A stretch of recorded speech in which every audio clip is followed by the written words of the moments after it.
Y 5 minutos de este mediodía del sábado 12 de junio. Para mí es un placer. Del otro lado de la línea está Alejandro Dolina. Alejandro, buenos días. Dante Palma te saluda. Buen día, Dante, ¿cómo estás? Muy bien, muy bien, muy bien. Una alegría escucharte, Alejandro. Igualmente para mí. ¿Sabes qué? Me acordaba que en noviembre del año pasado habías hecho un streaming sobre el tema de la libertad, que es un tema que particularmente a mí me interesa porque el debate público ha puesto la cuestión de la libertad en el centro, pero tengo la sensación, vos me dirás si no es así, que hay poca reflexión sobre cuál es la concepción de libertad que se está suponiendo. Digo, restricciones a la circulación por una pandemia son vistas como una pérdida de libertad. Pagar impuestos es visto como una pérdida de libertad. Obedecer a la ley o cualquier decisión de un gobierno es una pérdida de libertad. Entonces, ¿qué concepción de libertad crees vos que está primando? Y te pregunto si considerás que a su vez hay otras maneras de entender la libertad. La que está primando es la concepción neoliberal, que es la libertad de progresar y de prosperar y de reducir los impuestos. Esa clase de libertad, ¿no? Y evidentemente hay otra clase de libertad. Habría que ponerse de acuerdo en este asunto. Y podemos, alguna cosa podemos hacer. Lo primero que se debe decir es que cuando uno tiene que convivir, cuando tiene que vivir en sociedad, cuando se establece lo que Rousseau llamaría el contrato social, evidentemente hay una pérdida de la libertad.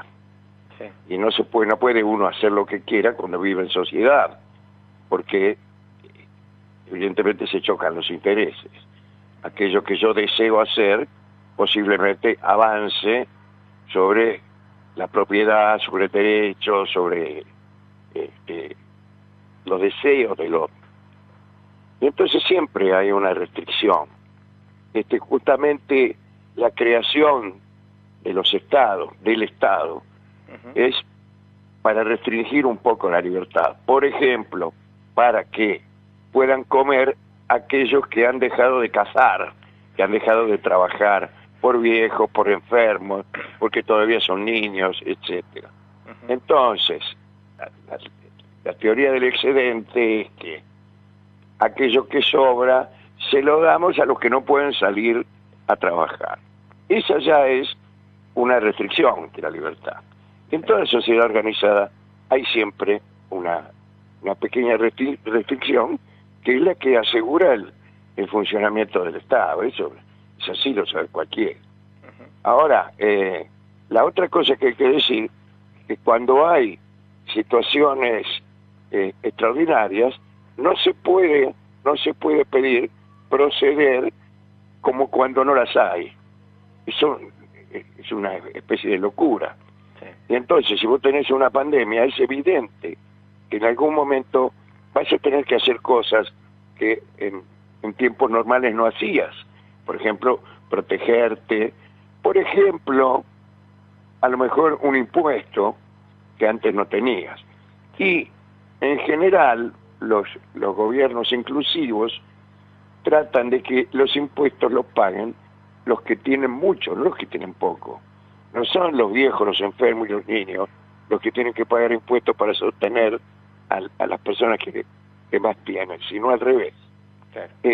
Todas estas cosas hay que considerarlas a la hora de hablar de la libertad.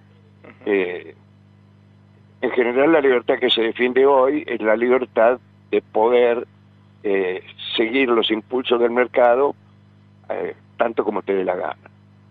Y esa libertad, a mi modesto juicio, es más perjudicial que beneficiosa, porque es libertad para los que ya tienen. Y finalmente, la libertad declarativa, que consiste en decir, bueno, yo puedo hacer lo que me dé la gana, o puedo transitar por donde me dé la gana, en realidad no es verdad. No es verdad que uno pueda ir donde se le dé la gana. Una persona que gana un sueldo mínimo no puede ir a Miami, Sí. o no puede ir al Caribe. Quiere decir que esa libertad es meramente declarativa y en los hechos no se produce.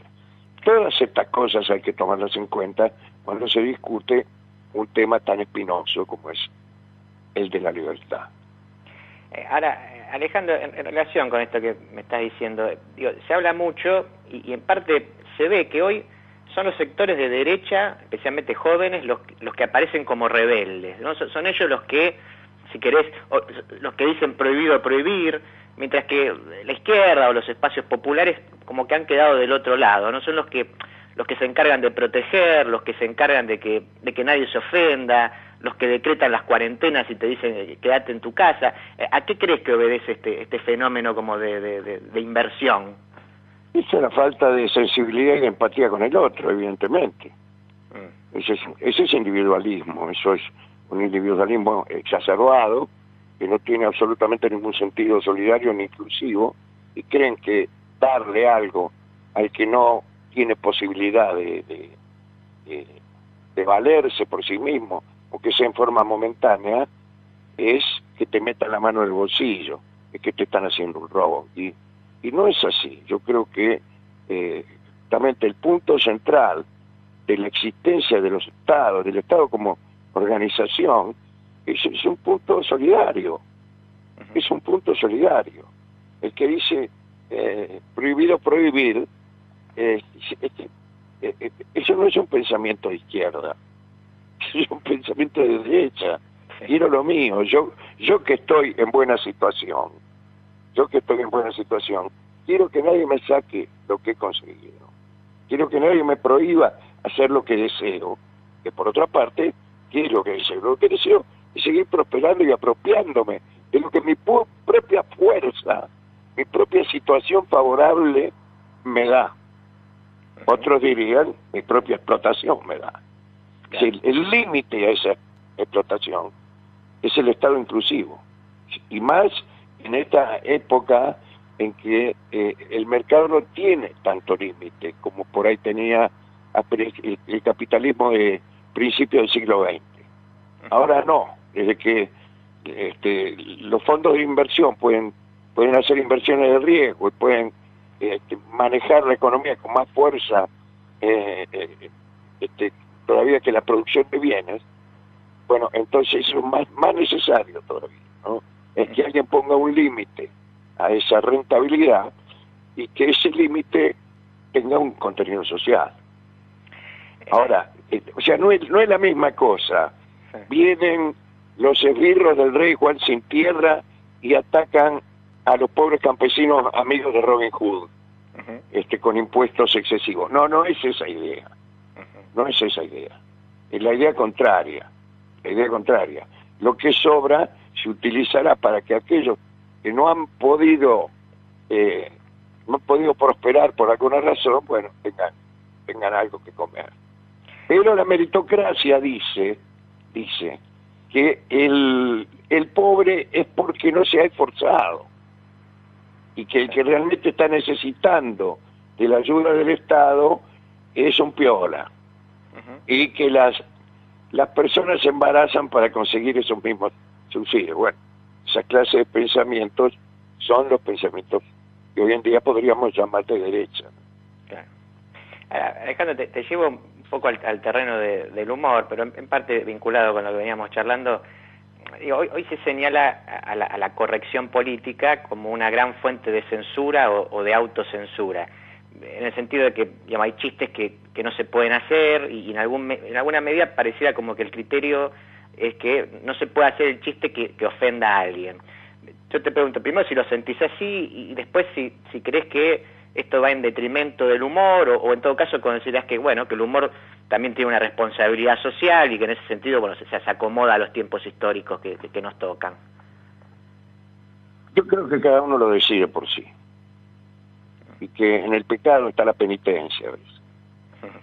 El que es tan imbécil como para hacer un chiste que puede ser ofensivo, puede herir, puede hacer daño, vamos. Y esa es la cosa, que haga daño. Y bueno, no tiene que ir la policía a llevarlo preso, eso no. Pero de algún modo, él carga sobre sí mismo este chistoso y estúpido, por ejemplo, esa misma estupidez, ese es el castigo. Ese es el castigo, el no tener la sensibilidad para darse cuenta de dónde empiezan y dónde terminan las cosas.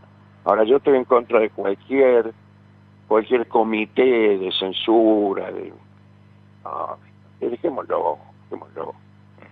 Convivamos con esa clase de estupidez y aprendamos nosotros mismos a rechazarla por puro buen gusto. Bueno, y el que no lo tiene, no lo tiene. El que hace esa clase de chiste a veces porque no es capaz de hacer otro también, ¿no? A veces se habla de las malas palabras. Claro que podemos decir malas palabras, pero hay distintas maneras de decirlas. Uno puede decir una mala palabra para mejorar el relieve de su idioma, como pasa con grandes escritores que incluyen malas palabras en sus textos. Eso puede ser Marechal, puede ser cualquiera, y más en castellano, que es un idioma que tiene tanta riqueza, que el castellano argentino más todavía tiene mucha riqueza en la mala palabra. Sí. Cuando uno lo hace para dar mayor relieve a una situación dramática, fenómeno. Pero cuando uno lo hace porque no tiene la palabra adecuada, y lo hace por pobreza del lenguaje, entonces más bien hay que tenerle lástima a ese tipo, ¿no? Sí. Ahora, Alejandro, te llevo ahora al terreno, si querés, de la pandemia y del encierro. A ver, creo que todos tenemos una tendencia a creer que los tiempos que nos tocan vivir son especiales, ¿no? Siempre queremos estar viviendo grandes revoluciones o ser los testigos de hechos que marcarán la humanidad. Ahora, dicho esto, ¿cómo crees que será recordada la pandemia, no sé, en 20, en 30, en 50 años? ¿Vos crees que es un episodio menor, un episodio más, o en tu caso...? No, es un episodio mayor, muy mayor, que será recordado como tantos episodios mayores se recuerdan después de 30, 40, 50 años, es decir, muy poco. Las guerras mundiales también fueron episodios mayores y se la recuerda, pero no es que seguimos pensando en esa tesitura. Lo mismo pasó con la fiebre española, que duró también 2 años, que mató mucha gente, etcétera. Si esta es mayor es porque evidentemente el avión, los medios de transporte han asegurado al virus una llegada ecuménica, cosa que en las antiguas pestes era más complicado. Pero siempre tenemos la tentación de creernos nosotros mismos especiales. Entonces nos parece que cualquier cosa que vivamos es también un hachazo en la historia. Y por ahí lo es, yo creo que esto es muy importante, pero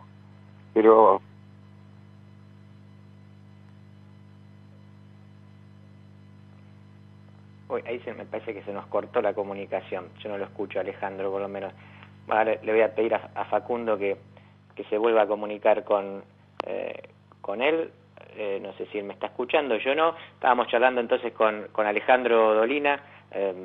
Estábamos hablando de eso, de esa sensación que uno tiene, o que por lo menos uno pretende, de estar siendo testigos de hechos históricos, ¿no? Hechos revolucionarios, y que a veces lamentablemente no es así.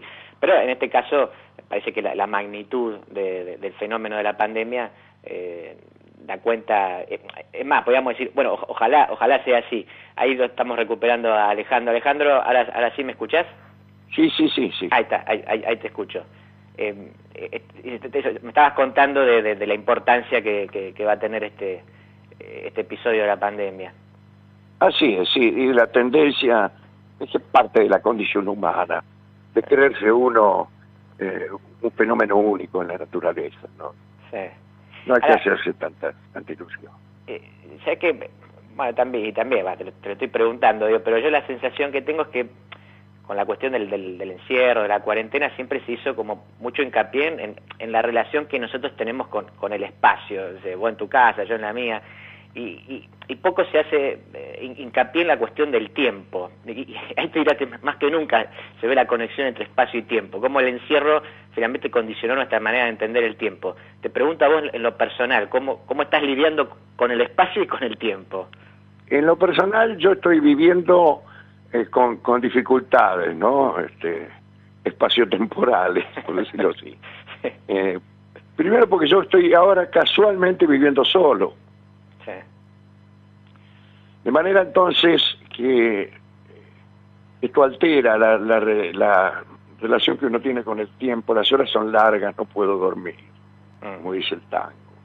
Sí. Demasiada soledad lo enfrenta uno a pensamientos que no siempre son lúcidos y que a veces son dañinos, angustiosos.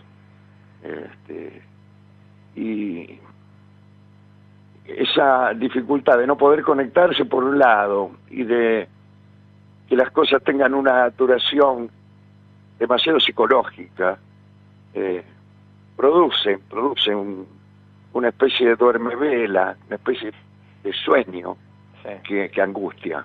Que a veces saca lo peor de nosotros mismos.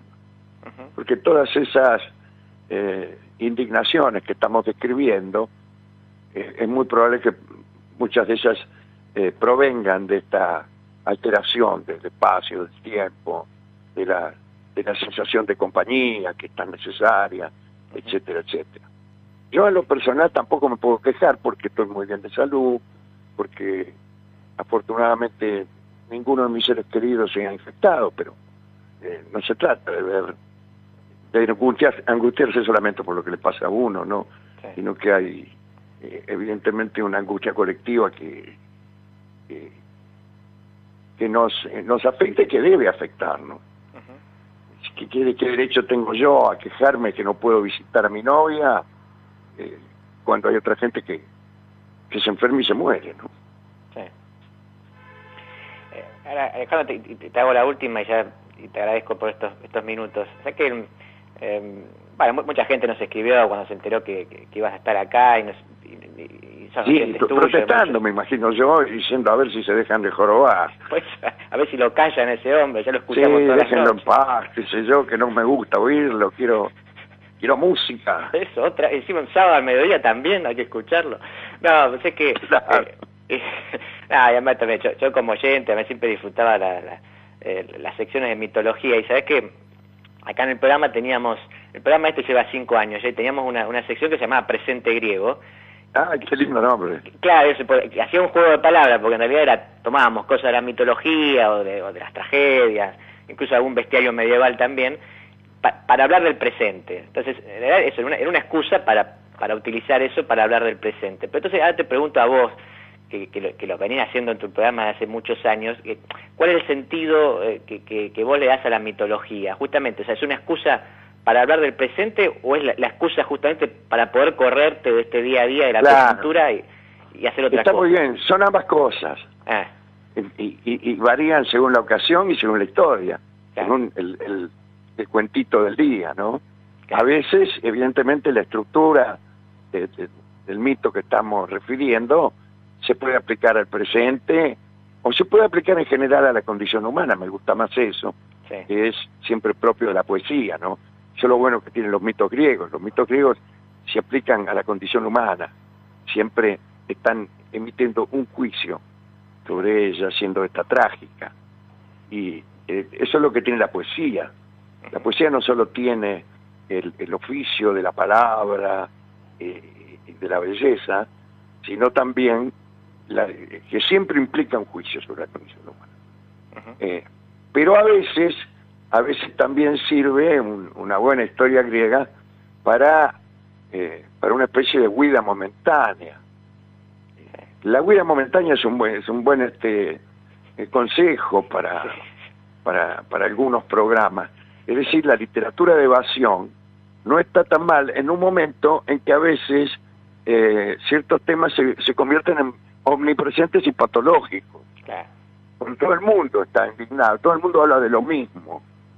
Y bueno, y no aporta cosas nuevas hablando de lo mismo. ¿Sí? Siempre con esta repetición incluso que tiene la radio en su nuevo diseño, especialmente los días de semana, ¿no? Viene el programa de 8 a 10 y hablamos de que la cuarentena, de 10 a 12 la cuarentena y de 12 y todo el tiempo.